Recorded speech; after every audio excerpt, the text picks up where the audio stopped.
toutes et bienvenue de retour sur ma chaîne pour ce premier podcast tricot. Pour moi, ce sera pas uniquement un podcast tricot. Je vais inclure pas mal de crochets parce que je fais du crochet depuis longtemps. J'ai pas forcément l'intention d'arrêter et je trouve que ce sont deux choses que maintenant je vais utiliser en complémentarité. Je vais vous expliquer tout ça. Donc je vais d'abord vous présenter mes projets terminés en tricot et mes en cours, et ensuite mes projets terminés en crochet et mes en cours. Comme ça, celles qui sont intéressées que par le tricot, vous pouvez regarder le début de la vidéo, et celles qui sont plus intéressées par le crochet, vous pouvez regarder la deuxième partie de la vidéo. Comme ça, tout le monde trouve son compte. Donc pour le tricot, j'ai commencé à tricoter en janvier parce que pour moi le tricot c'était une espèce de montagne inatteignable. Je me serais jamais dit que je me serais mise au tricot. Mais c'est vrai que je trouve que pour tout ce qui est pull d'hiver, vêtements, c'est plus joli en tricot selon mon opinion. Même s'il y a des très beaux sweats, des très beaux pulls, cardigans en crochet. J'aime la finesse en fait du tricot. Et mon premier projet terminé, alors en fait il y en a beaucoup que j'ai commencé et j'ai détricoté, j'ai recommencé, j'ai détricoté. Sachant qu'un de mes objectifs ultimes c'est de faire des chaussettes, j'ai déjà monté et détricoté des chaussettes au moins 6 ou 7 fois et j'y arrive pas. Donc je pense que ça va venir avec le temps. Parce que c'est vrai qu'en couture, j'ai tendance à dire prends n'importe quel projet qui te plaît et donne-toi à fond. Et même si c'est pas parfait, t'as pas besoin de choisir un t-shirt tout simple, une trousse, un maquillage et tout ça, des trucs qui ne t'intéressent pas. Autant directement faire un objet qui te plaît et se lancer. Mais en tricot, je trouve que c'est pas pareil. J'ai essayé de me lancer dans les chaussettes et ça n'a pas marché. Donc mon premier projet, je peux pas vous donner la référence de la laine parce que c'est une laine... probablement acrylique que j'avais acheté, ça fait un moment, pour faire un pull sans manches en crochet. Je l'ai pas réussi, je l'ai détricoté et j'ai fait une Sophie Scarf avec. Sauf que n'ayant plus les étiquettes, je savais plus en fait si c'était du DK, du fingering ou quoi que ce soit. Et je pense que j'ai pas choisi les... Enfin, c'est pas je pense, je sais, je n'ai pas choisi les bonnes aiguilles par rapport au fil. Donc en fait, je me retrouve... je l'ai pas bloqué, j'ai pas rentré les fils encore. Mais je me retrouve avec quelque chose d'ultra dense, ultra épais. Donc voilà, je le trouve super beau ce fil. Mais c'est vrai que c'est costaud quoi. Après je me dis quand il fait très froid, franchement, ce sera joli quoi. Donc, je vous la montre vite fait comme ça. Des Sophie Scarf, il va y en avoir beaucoup, je vous préviens. Donc voilà, je suis un peu déçue parce que c'était pas le résultat que je voulais. En plus, je trouve que ma bande est un peu trop épaisse. Après, peut-être qu'en le bloquant, ça va relâcher un peu. Dites-moi en commentaire ce que vous en pensez parce que j'ai pas encore bloqué de projet, j'ai pas encore passé cette étape-là. Et je sais qu'en bloquant, en général, le vêtement s'agrandit un peu, ou l'objet, l'accessoire. Donc peut-être que... ce sera le cas. Mais je pense qu'elle est quand même bien réalisée. J'ai des petites erreurs un peu partout avec des petites... Mais bon, voilà, c'est le début. Il faut se lancer. Donc pour premier objet terminé, c'est une Sophie Scarf. Et le deuxième, c'est également une Sophie Scarf. J'avais trop envie de la faire en rouge. Vraiment la classique, celle qu'on voit de petite nid tout le temps. Mais voilà, j'ai trouvé... C'est une laine, alors attendez, j'ai tout répertorié, référencé cette fois-ci, pas comme dans mes bilans couture. Donc, c'est une laine 100% mérino. Donc, voici l'étiquette. 100% mérino de Concept by Katia. C'est de la DK, la couleur c'est la numéro 52 et j'ai tricoté en aiguille 3,5. Et je la trouve trop belle. Alors après, celle-ci, bizarrement c'est ma deuxième, mais elle a plein de défauts. Plein de petits fils que j'ai pas su attraper correctement. Et même au niveau de mes augmentations, je sais pas, ça a fait un truc un peu bizarre. Pas très joli. Mais c'est pas grave, je me dis que je mettrai ça à l'intérieur. Et en plus, elle est toute légère, je pense que au niveau du ressenti du fil par rapport à l'acrylique, je vais pas vous mentir, pour tricoter...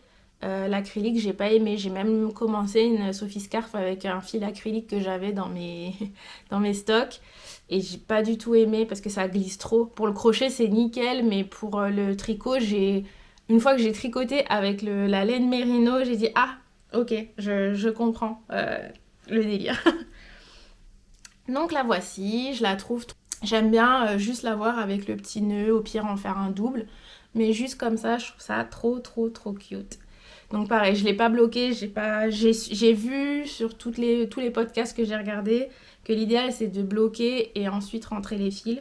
Non, rentrer les fils, bloquer et après les couper. Donc je pense que je vais faire ça. Je vais faire une session blocage avec tous les projets en même temps, j'imagine. Donc voilà, j'ai adoré la tricoter. Je l'ai tricotée quand j'étais en déplacement pour le travail. Donc c'est parfait, c'est une pelote. Je l'avais mis dans un petit sac. Je le faisais un peu dès que j'avais 5 minutes. Donc j'en suis grave contente. Pour finir avec les Sophie Scarf, on va en passer sur une troisième. En fait, j'ai grave l'intention d'en faire dans plein de couleurs différentes parce que là, en plus, celle que je suis en train de tricoter, elle aurait été trop bien avec cette robe que j'ai cousue. C'est la robe perle d'Atelier 8 avril que je vous présenterai dans mon prochain bilan couture. Et ouais, j'aime trop la Sophie Scarf. Je trouve que c'est trop un projet... on réfléchit pas, ça va tout seul et tout, ça s'avance bien. J'aime bien la prendre pour aller au café aussi. Je vais dans des cafés, je me pose avec un petit podcast et tout, je tricote. Mais par contre, c'est vrai que je serais grave preneuse si vous avez des alternatives parce que j'aime bien l'idée de la petite écharpe, mais si je pouvais en avoir d'autres modèles. J'ai un peu regardé sur Ravelry, contre Ravelry que j'ai, mais que j'ai encore pas du tout alimenté, donc il faut que je m'y mette. Si vraiment je commence à avoir des projets intéressants, je mettrai dessus, mais comme pour le moment je tricote, voilà. Et donc je vous la montre. Je vous la montre. Hop. Donc là voici, vous voyez ce petit orange là, ça aurait été trop bien ensemble. Donc cette fois-ci je la fais en fingering. Moi j'utilise pas d'aiguilles circulaires pour la Sophie Scarf parce que je trouve que des aiguilles double pointe ou des petites aiguilles à tricoter, ça suffit largement. Bon là aussi elle a des petits défauts, hein, mais bon. Donc là cette fois-ci, la laine, qu'est-ce que c'est ? C'est de la Fonty bébé mérino. Fonty bébé mérino, 100% laine, super wash. Donc comme je vous disais, c'est de la fingering. Moi je la tricote en aiguille 3 et la couleur c'est Orange Lorax 834. Et c'est tout doux. Oh là là, c'est tout doux. Elle est trop belle. J'aime trop cette couleur. De toute façon, moi, tout ce qui est les tons chauds, tout ce qui est couleur chaude, de la couleur de la terre, tout ce qui est ocre, terracotta, orange comme ça, cuivré, orange brûlé, j'adore. Oups. Donc voilà, j'en suis encore tout au début. Je pense que d'ailleurs, cet après-midi, je vais aller me boire un chai dans un café et emmener mon petit projet. Donc voilà, 8 minutes de vidéo pour parler des Sophie Scarf. Et alors dans des projets plus importants, j'ai commencé une autre écharpe. Donc c'est la Berlin Scarf que je tricote. Hop, j'ai aussi mon carnet. Dans une laine pingouin. Hop, oups là. Dans une laine pingouin. C'est de l'acrylique, j'avoue. C'est 90% d'acrylique, 10% d'alpaga. La couleur, c'est la couleur neige. Et moi, je la tricote en 6 mm.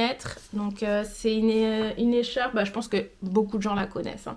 J'apprends rien à personne. Par contre, elle est hyper méga longue. Oups, je perds ma pelote. Et j'en suis à peine à la moitié, j'ai l'impression. Donc, j'adore c'est tout doux, tout calinou. Je trouve ça trop joli cette couleur. J'ai pas encore fait les franges ou quoi que ce soit. Mais j'ai besoin de votre conseil. Je pense pas que ça va... Je sais pas si ça va se voir à la vidéo. Mais en fait, quand j'ai commencé à apprendre à tricoter, donc c'est à peu près jusqu'ici, je tricotais à l'anglaise. Sauf que ça me prenait vraiment beaucoup de temps. Et au niveau comme je suis une crocheteuse, la manière continentale, en fait, ça me correspond plus. Mais au début, j'y arrivais pas. Et à partir du moment où j'ai pris le truc pour tricoter à la continentale, j'ai continué. Donc, j'ai fait tout ça à la continentale. Mais du coup, je tricote beaucoup moins serré à la continentale. Donc le problème c'est que entre le haut et le bas de mon écharpe, il y a une grosse différence de mailles. En fait, elles sont vraiment beaucoup plus serrées en bas. Donc est-ce que c'est quelque chose que je vais réussir à sauver au blocage? Je veux bien vos conseils. Parce que je me suis dit, je vois quand je la tire et tout, comme ça en bas, j'arrive à l'écarter. Donc je me dis, en bloquant seulement le bas, je pourrais peut-être relâcher un peu le truc. Qu'est-ce que vous me conseillez de faire?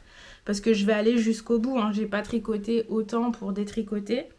Là, je crois que c'est ma dernière pelote. Il faut que j'en rachète parce que j'en aurai pas assez. Et après, donc là, j'avais construit au départ, ça se fait avec un truc provisoire pour ensuite faire les franges. Et je crois qu'en haut, je pourrais faire les franges directement. Mais je peux pas vous parler plus que ça de cette écharpe. À part tricoter en rond indéfiniment jusqu'à ce que j'arrive à 1m80 d'écharpe, je sais pas si je vais aller à 1m80, honnêtement. Déjà, je la trouve lourde et tout. Et il y a moyen aussi que je la mette en pause jusqu'à un certain temps parce que je peux pas la prendre avec moi là, je peux plus la prendre avec moi pour aller travailler. Et je suis pas motivée de tricoter un truc hyper chaud là au mois de mars.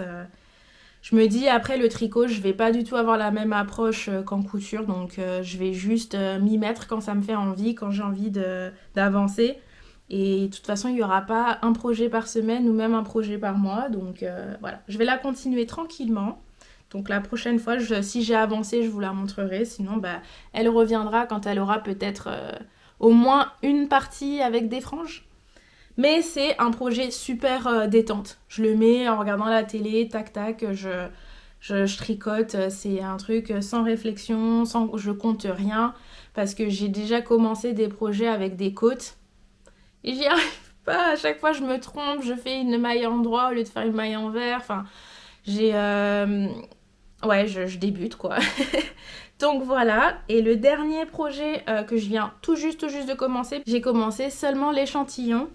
Donc voilà, c'est du 100% coton, c'est de la... Je vais vous montrer l'étiquette, pouf. C'est de l'essentiel de Rico, Essentials, coton déca. Je sais pas la couleur... Je trouve que c'est pas hyper facile de repérer la couleur sur pas mal d'étiquettes. Bon, je vous la mettrai ici si j'arrive à la retrouver. Je vous la mettrai sur l'image. Mais c'est un espèce de rose. Ouais, je sais pas trop le décrire. Mais vous le voyez très bien à l'image, ça correspond bien. Et j'essaye de faire un cloud tee de petite knit. Sachant que le patron recommande de la laine fingering. Donc beaucoup de coton lin ou cachemire, etc. Mais étant aussi débutante en tricot et en galérant autant, j'ai pas du tout envie d'investir dans des pelotes à 7, 8, 10 euros la pelote. Sachant qu'il en faut genre 8, 10, etc. Enfin, moi j'ai pas le niveau pour ça, j'ai pas envie que ça me dégoûte. Donc en fait, j'avais commencé un truc en crochet avec cette laine. Donc j'ai dit, bon, allez, c'est de la déca. Je vais faire mon échantillon et à partir de là, je verrai si ça match ou si je dois faire des calculs. Mais je vais avoir une espèce d'approche de couturière avec le tricot où je me dis, je vais essayer de faire des calculs pour voir si ça marche, quoi. J'essaierai sur moi au fur et à mesure. Peut-être dites-moi si je suis complètement folle et qu'il faut absolument tout suivre à la lettre, sinon ça ne marche pas. J'espère pas parce que ça va tellement pas avec mon tempérament. Moi, je suis la reine du changement, de faire à ma sauce et tout. Donc bon, on verra. Et, mais j'adore, franchement, si j'arrive à la fibre que ça donne, je trouve ça trop beau. Vraiment, ce jersey, c'est... Donc là, je l'ai fait sur des aiguilles plates, enfin des aiguilles double pointe pour l'échantillon parce que j'avais pas envie de faire en rond pour un petit morceau. Mais je suis assez motivée par ça et en plus c'est léger donc je pourrais partir avec si je me lance vraiment dedans. En fait j'ai que 2 pelotes donc il faudrait que j'en rachète mais je l'avais acheté en magasin donc il y a moyen que je le retrouve là-bas sinon j'achèterai sur internet. Donc pour les projets tricot, ça s'arrête là me semble-t-il. Et là je vais vous parler de projets crochet. Sachant que pour le crochet, vous allez me dire en commentaire si ça vous intéresse, mais en 2023, j'avais pas accès à ma machine à coudre, donc j'ai crocheté comme une dingue. Et j'ai fait plein de petits tops d'été avec des tutos que j'ai trouvés sur YouTube. Donc si ça vous intéresse, dites-le moi en commentaire et je vous ferai à l'approche des beaux jours, donc peut-être en avril-mai, une petite vidéo où je vous présente en fait tous les tops que j'ai fait avec, si je les retrouve, les tutos en barre d'infos pour que vous puissiez les faire vous-même et je vous donnerai mon avis sur chacun d'entre eux. Donc parenthèse terminée. Donc cet hiver, je suis tombée en plein dans la trend de la balaclava. J'en ai fait une première qui était complètement ratée. Parce que du coup, en crochet, je suis pas forcément des patrons. Je regarde beaucoup des vidéos et des tutos et je le fais à partir de vidéos. Et en fait, elle était... Je vous explique. Moi, avec la balaclava, le résultat que je voulais, c'était pas quelque chose de trop proche de la tête. Je voulais plus un effet un peu capuche. Sauf que je savais pas, j'étais pas encore dans tout le monde du tricot, donc j'avais pas vu les modèles que j'avais en tête réalisés avec des projets crochet. Donc j'ai fait un premier essai et c'était beaucoup trop grand à l'arrière. On aurait dit un bonnet de Rasta. Mais sauf qu'il était rose avec du mohair. Donc c'était un échec total. J'étais trop dégoûtée. D'ailleurs, je l'ai fait en fait avec ce fil-là, mais doublé avec du mohair rose. Mais bon, je vais même pas vous le montrer parce que je n'assume pas. C'était vraiment pas beau. Et ensuite, j'ai refait un modèle qui, cette fois-ci, me plaît bien davantage. Je l'ai fait donc en acrylique dans une laine Bergère de France. Je vais vous donner les références juste après. Donc la voici, la voilà. Donc j'ai fait des côtes tout le long. Ensuite, j'ai monté toute cette partie-là. Et après, j'ai repris les côtes ici. Donc pareil, j'ai regardé plusieurs tutos. Et une fois que j'ai compris comment ça marchait, j'ai fait mon truc à ma sauce. J'essayais au fur et à mesure. Et je trouve qu'elle est trop serrée. Là, je ne vais pas vous l'essayer parce que j'ai mes petits chignons. Mais je la trouve vraiment trop proche de la tête. Ça fait vraiment les cagoules d'enfant, quoi.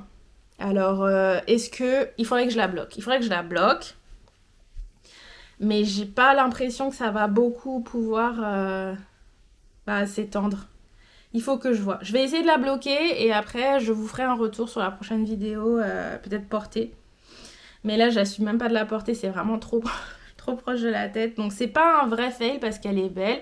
Elle est bien réalisée, franchement, je trouve qu'elle est nickel. C'est juste que c'est pas le résultat que je voulais.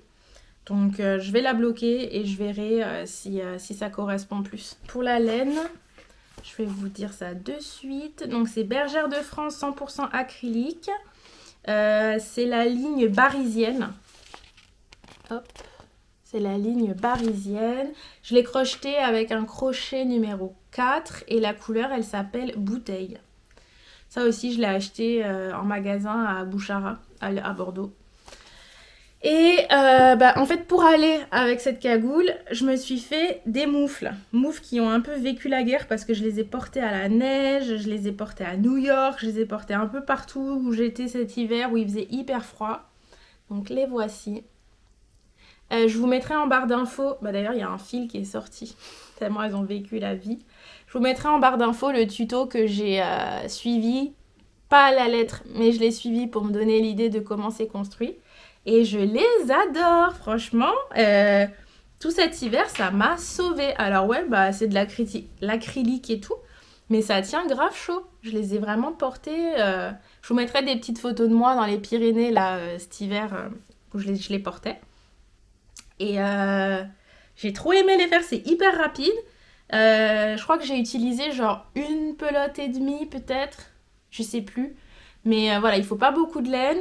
J'ai utilisé un point, je ne saurais vous dire comment il s'appelle, mais c'est pas juste des single crochets. Ah oui, parce que moi en crochet, je fais tout en anglais. Ouais, non, en vrai, c'est pas... Enfin, c'est mon premier modèle. Je pense que j'en referai d'autres pour cet hiver. Enfin, l'hiver prochain. Parce que j'ai trop aimé. Et j'essaierai de les faire avec une autre laine, une vraie laine 100% mérino, quelque chose comme ça, pour que ça tienne encore plus chaud. Mais franchement, j'en suis grave satisfaite de ces petites moufles. Il n'y a rien à dire. Et en fait, on va arriver au dernier projet. Après, vous voyez, là, j'ai des Granny Square. J'en ai fait pas mal, ça. ça date de l'année dernière. Mais j'ai pas encore décidé quel projet j'allais leur... Au début, je voulais faire un sac de plage avec. Mais j'ai pas encore décidé. J'en ai pas mal quand même. J'en ai un petit tas. J'ai toujours pas rentré les fils. Mais voilà, c'est un projet en cours. C'est un peu du fil rouge, quoi. De temps en temps, je fais un granny square. Mais d'ailleurs, ça fait très longtemps que je m'en suis pas occupée. Je dis fil rouge, mais en fait, pas du tout. Il va falloir que je prenne un coup une illumination et que je me dise « Ah, il faut que je fasse... mes granny square et je vais en faire 10 d'un coup et finir le projet. » Donc non, je suis pas forte pour, pour le fil rouge, non. Et le dernier projet, donc c'est un pull en crochet. Donc je vous mets l'inspiration, en fait c'est une inspiration que j'ai vue sur Pinterest et j'ai décidé de faire ma version à moi, sachant que je ne suis pas de patron, donc je vais vous montrer ce que j'ai commencé. Le fil, c'est du fil Z-Man que j'ai en 100% acrylique, que j'ai acheté l'année dernière. Donc j'ai pris un camailleux de 3 couleurs et je vous le montre. Donc là pour le moment, j'ai commencé le devant, sachant que l'autre soir, j'avais beaucoup plus avancé, mais sur une des rayures, au lieu de faire 3 rangs, j'en avais fait que 2. Et du coup, j'ai dû tout défaire. J'ai dû tout défaire pour pouvoir... Ah, c'est super joli à la caméra, comme ça, là, je trouve. J'ai suivi le tuto de T.L. Yarncraft. C'est une créatrice nord-américaine que je suis beaucoup. J'adore son contenu. Je vais vous mettre le lien en description de sa chaîne et du tuto pour ce point-là, en fait. Parce qu'elle l'utilise pour faire... une couverture patchwork, je crois, avec différents points. Je crois que c'est le point vague, mais don't quote me on this, comme on dit. Et donc mon idée, c'est de faire 2 rectangles, un devant, un dos, les relier en fait juste sur peut-être... décider, voilà, comme ça, ici. Les relier jusqu'ici pour faire l'encolure, peut-être un peu plus. Je vais tout faire sur moi en fait, je vais tout déterminer sur moi. Et une fois que j'aurai relié le devant et le dos, je pourrai voir en fait jusqu'où ça tombe sur mes épaules. Et ensuite, pareil pour les manches, je vais faire 2 rectangles. Et à la fin, je vais tout assembler, tout coudre ensemble. Sachant que les manches, j'aimerais bien les faire un peu évasées à la fin, que ça fasse cet effet un peu 70s. Je vais le faire version crop. Qui arrive vraiment juste au-dessus du nombril pour porter avec un jean taille haute. J'ai la vision maintenant, faut le réaliser. Je sais pas si vous voyez ici, non vous allez peut-être pas les voir, j'ai pas mal de pelotes des 3 couleurs, donc je vous montre bien les 3 couleurs. C'est un marron, un camel et du blanc. Et voilà, donc je vais avancer dessus et quand j'avancerai dessus, je vous montrerai un peu exactement comment je construis la chose. Pour le crochet, je trouve que c'est plus facile de faire des projets comme ça, un peu sur mesure, parce que c'est facile de faire et de défaire. Moi, j'ai encore pas réussi à détricoter et rattraper les mailles pour recommencer. À chaque fois, je détricote tout. Faut que je regarde des tutos pour savoir comment détricoter parce que en crochet on tire sur le fil, on enlève le rang et on recommence quoi. C'est beaucoup plus facile. Mais je me serais pas vue faire ça en tricot. Enfin, j'aime vraiment l'effet crochet un peu. Pour moi ça va être un super pull d'automne, mi-saison quand il fait pas encore trop froid. Parce qu'il y a quand même pas mal d'espace entre les points. Je sais pas si vous voyez bien de près. Donc voilà. Voilà. Je finis sur un projet qui m'émoustille, j'ai grave envie d'avancer dessus. Et voilà. Et du coup, je vais voir pour le Cloud Tea parce que c'est un truc de mi-saison qui pourrait être vraiment cool. Donc je vais faire mon échantillon. À partir de mon échantillon, j'estimerai combien de pelotes je vais acheter. Et je vais essayer d'avancer dessus. Donc la berline scarf, je pense qu'elle part en pause. Parce que là, elle me motive pas. Donc je verrai. Mais ce sera tout pour moi, pour ce premier podcast tricot. J'espère que ça vous aura plu. J'attends vos conseils, vos recommandations, vos petits commentaires juste en bas.